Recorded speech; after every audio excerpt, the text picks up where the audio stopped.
L'invité politique du 23h, Thomas Porte, bonsoir. Bon. Porte-parole Génération S, le parti de Benoît Hamon. Vous êtes également président de l'Observatoire national de l'extrême droite. Alors on l'a vu, il se passe des choses ce soir au niveau de la gauche, dans le 20e arrondissement de Paris. LFI, PS, si vous aviez à choisir pour le second tour, ce serait qui ? Je crois que déjà on peut se féliciter de l'ancrage à gauche de cet arrondissement et de cette circonscription. Après, aujourd'hui, on voit les résultats. Moi, ce qui m'inquiète, c'est qu'il y a une faible participation aussi sur l'ensemble des 4 circonscriptions qui avaient amené à se prononcer pour les élections législatives partielles. Les adhérents de Génération vont se réunir et vont prendre une décision sur une consigne de vote pour le second tour. Je n'ai pas aujourd'hui de réponse à vous donner, puisqu'on n'a pas consulté nos adhérents. Elles vont peser lourd, ces consignes de vote, qu'elles soient les vôtres, bien sûr qu'elles vont surtout peser. celles aussi du Parti communiste et des Verts, parce que Génération S, vous n'êtes pas de candidat qualifié. Non, on soutenait la candidate Antoinette Gull et Nathalie Macquois qui ne sont pas au second tour, donc on va discuter, nos adhérents vont décider, c'est un fonctionnement démocratique, et on prendra nos responsabilités, mais on voit qu'il y a une poussée de la gauche dite radicale. C'est quand même une bonne nouvelle dans le paysage politique, ce qui se passe dans cet arrondissement-là. Ouverture de la campagne officielle. On parle bien sûr cette fois-ci des régionales et des départementales. C'est demain que la campagne s'ouvre. Elle s'annonce intense. Elle est déjà intense depuis plusieurs semaines, puisqu'elle est quand même dans un contexte extrêmement particulier de fin de pandémie où on ne peut pas avoir de meeting. Enfin, c'est à géométrie variable selon les décisions du gouvernement. C'est une élection qui est très importante, puisque les compétences des régions et des départements sont aujourd'hui extrêmement larges. Elles ont des impacts sur la vie quotidienne de millions de gens. Donc il faut avoir une participation massive, c'est ça le premier signe. Vous craignez l'abstention? Oui, on craint l'abstention, puisqu'on a vu aux dernières élections municipales, qui est notamment une élection qui est quand même où les gens se prononcent, vont voter de façon large, puisque c'est quand même quelque chose qui les concerne directement. On était à 50% de participation. Les élections législatives partielles, on le sait, c'est souvent peu élevé. J'espère qu'il y aura une forte participation à ces élections. En tout cas, moi j'invite tous les gens à aller voter, c'est très important. On a besoin d'avoir des exécutifs qui aujourd'hui prennent d'autres orientations en rebours des choix gouvernementaux, des exécutifs régionaux et départementaux qui protègent et qui passent les enjeux écologiques au cœur des priorités. La division, c'est quand même le maître mot à la veille de ce lancement de campagne. Division aussi à gauche. Oui, division à gauche, mais on n'est pas dans la même configuration que les élections présidentielles, puisqu'on sait, si on prend l'exemple de la région Île-de-France par exemple, on aura un rassemblement au second tour des forces de gauche. J'étais aujourd'hui dans la région Auvergne-Rhône-Alpes pour apporter mon soutien à la liste conduite par Fabienne Grébert qui rassemble les écologistes et Génération. Là aussi, il y aura des rassemblements de gauche au second tour. Donc c'est ça le message qu'il faut envoyer, c'est différent du scrutin présidentiel. On peut se rassembler au second tour, et en tout cas dans toutes les régions où il faudra se rassembler, on prendra nos responsabilités. Mais la présidentielle, c'est quand même le scrutin qui est dans toutes les têtes. On parle bien sûr de l'union de la gauche. Est-ce que le dossier avance depuis ces derniers temps, depuis ces semaines où on en parle ? En tout cas, Génération a toujours porté la question de l'union comme une priorité. D'ailleurs, nous, on n'a pas de candidature annoncée sur cette élection-là. Benoît Hamon, y compris sur cette chaîne, est venu dire qu'on était partisans de l'union. C'est aujourd'hui une condition indispensable. Et moi, je crois qu'il y a 3 pressions aujourd'hui qui font qu'on doit avoir une candidature commune.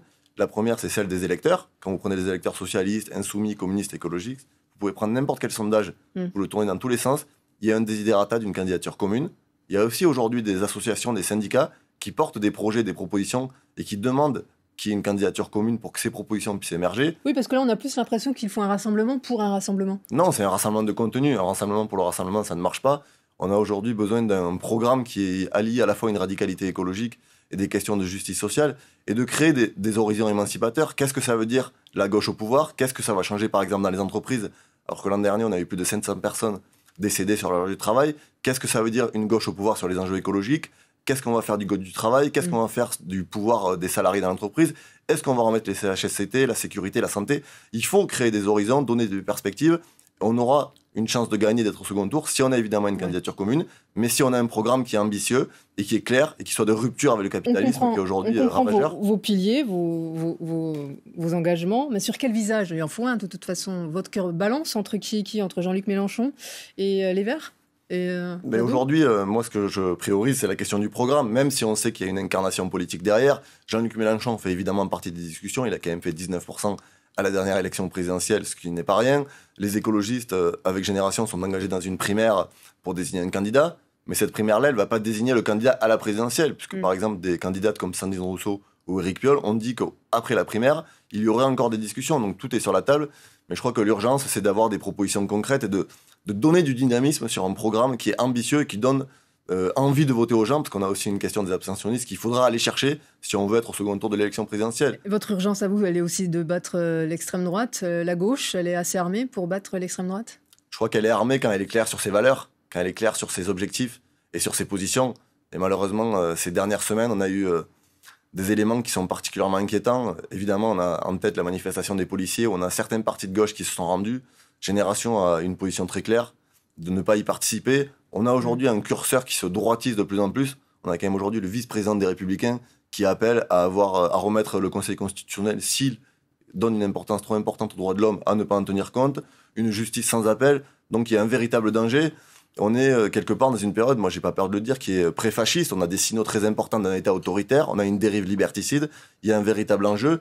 Et la probabilité que Marine Le Pen gagne le scrutin présidentiel, elle est aujourd'hui réelle. Donc il faut aussi que la gauche, elle assume ses responsabilités. Et ce n'est qu'en se rassemblant sur du contenu de progrès social qu'elle mettra un échec au Front National et à l'extrême droite. Alors là, le Rassemblement national. Le Rassemblement national. Le débat ces dernières semaines, comme souvent à la veille des élections, porte naturellement sur le débat de la sécurité. C'est aussi une chose que vous parlez dans votre programme, où vous vous êtes basé uniquement sur la politique sociale et justice?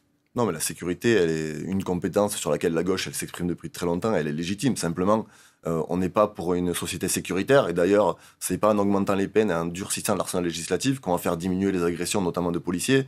Ça n'a jamais marché, toutes les études le disent.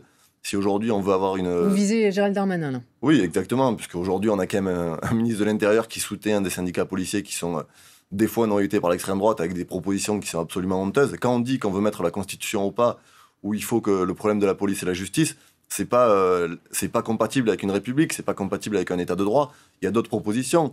On parle aujourd'hui des conditions de travail des policiers qui sont absolument catastrophiques. Il faut plus de moyens pour les commissariats. Il faut remettre la police de proximité. Vous demandez la démission de Gérald Darmanin. C'est ce que vous avez écrit sur Twitter. Oui, je demande la démission de Gérald Darmanin parce qu'aujourd'hui, on a un ministre qui accumule les prises de position extrêmement préoccupantes. Et dans un état de droit, on ne peut pas avoir un ministre de l'Intérieur qui manifeste aux côtés des syndicats de policiers devant l'Assemblée nationale au moment où on débat d'un texte sur la justice. C'est un moyen de pression insupportable sur le pouvoir législatif. Et Gérald Darmanin s'est encore signalé ces derniers jours avec une sortie que je qualifierais de scandaleuse sur Audrey Pulvar, où il fait pression sur une candidate à l'élection régionale. Donc je crois que M. Darmanin, il doit aujourd'hui tirer les conséquences de ses actes. Et je regrette d'ailleurs que d'autres membres de la majorité présidentielle, dans d'autres temps, ils auraient pris position pour que cette personne-là quitte le gouvernement. Thomas Porte, porte-parole de Génération S et donc président de l'Observatoire national de l'extrême droite. Merci d'avoir accepté notre invitation. Vous parlez de